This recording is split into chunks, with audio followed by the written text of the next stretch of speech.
when you talk about waste, you got to sort of understand processes. Okay, so if you think about accounts payable, if you think about month-end close, think about accounts receivable or billing, anything, there's some input, which is information in finance.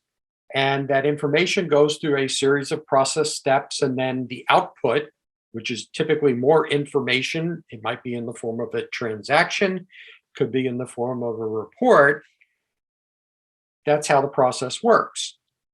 Within every process step, there's a series of tasks. So, how do you, in accounts payable, what are the steps to enter the invoice so it's ready for payment?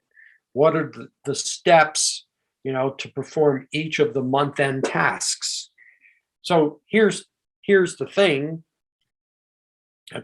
The process step can be wasteful. Tasks within the process step can be wasteful. The waiting time between process steps is waste. The input, the quality of the information coming in can be wasteful. And output-wise, again, missing or, improper payment. Now, all of that also creates unevenness and overburden. Unevenness is that, the rate of the work varies significantly, okay? And there's a lot of that in accounting. Then there's the overburden. The overburden is where the resources, the people in finance are continually overworked. So you have to understand, where's the waste? So again, if you want to understand finance activities, what activities or process steps impact either your company's customers or the value streams in your business that create the value, or your company or your accounting customers or your finance customers. What are the other steps in the process that don't create value, but you can't eliminate for whatever reason? And then what is the waste? If you think about accounts payable, and if you think about accounts payable from the customer viewpoint, a supplier, the only value-added step for the supplier is the actual payment. Okay, they don't care how your accounts payable process works. They don't care how cumbersome or easy it is. They don't care about how much work you have to do. They just want to be paid on time, on the due date, and the right amount. So all of the steps to process the invoice in the accounts payable function are non-value added but necessary from the customer's viewpoint. So what you want to do is try to minimize those, okay? Make them as lean as possible. And there's waste in there. And then you think about wasteful. You have defects and you have rework. You have wait time on approvals. Those wasteful activities, you just want to stop, find a way to eliminate them because they don't impact creating value. So what does finance process waste look like? I'm going to put all these up at the same time and then talk about them a little bit. The acronym that we use is downtime. All right, and that represents each of the types of waste.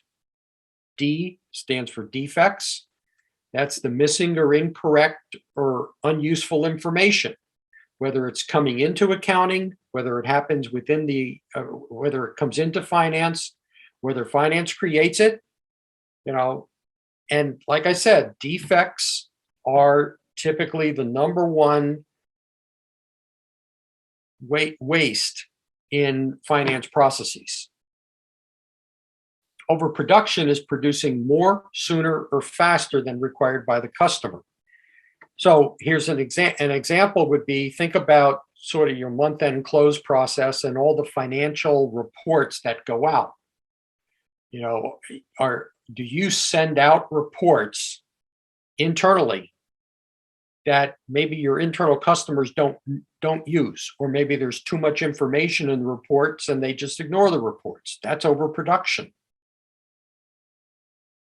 Waiting time is any delay which interrupts flow. And there's a lot of waiting time in a process.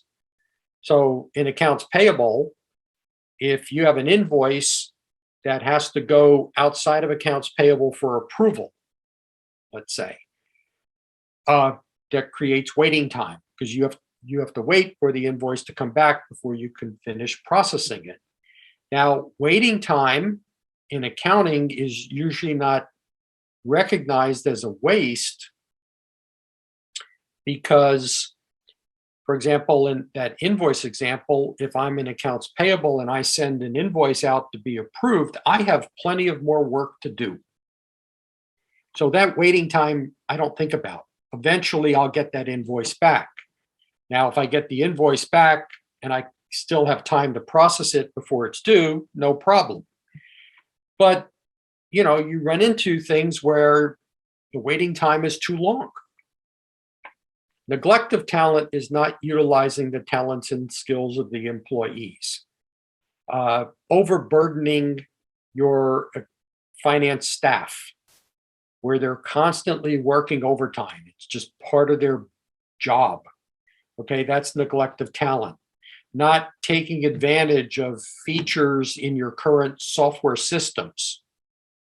Okay, and I'm not talking about full automation, but we've seen a lot of cases where finance functions really don't know all the features in their software.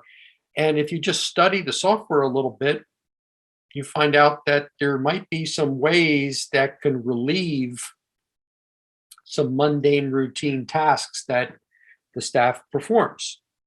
Transportation is unnecessary movement of information, and I stress unnecessary.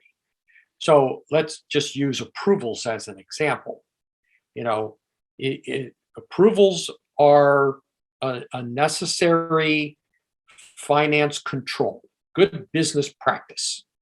The question is how many approvals are required.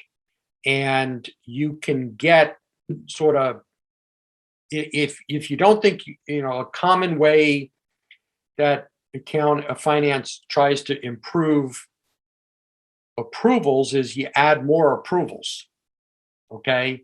And, if you have a policy of 2 approvals for a certain monetary value, but if you're doing 3 or 4 approvals because the first 2 approvals maybe don't work very well, that's an example of transportation. Inventory is batch processing. The best example of that in finance is the month-end close process. Okay, there's a lot of activities which only occur during a short period of time. However, when it comes to month end, there are opportunities to maybe, as opposed to doing some of those activities only one time a month in that short close period, that you can perform some of those activities more frequently and reduce the batching at month end.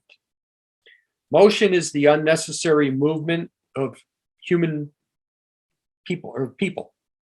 Okay, searching for information, whether it's an electronic search in computers or whether it's trying to seek information from other people. That's the best example.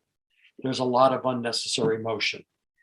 Extra processing, process steps and activities that don't add value. So, for example, too many approvals in the approval process. Unnecessary precision inside finance, meaning, we're going to do a lot of accruals that really don't change the financial outcome, the financial results that much, because we are defining precision our way.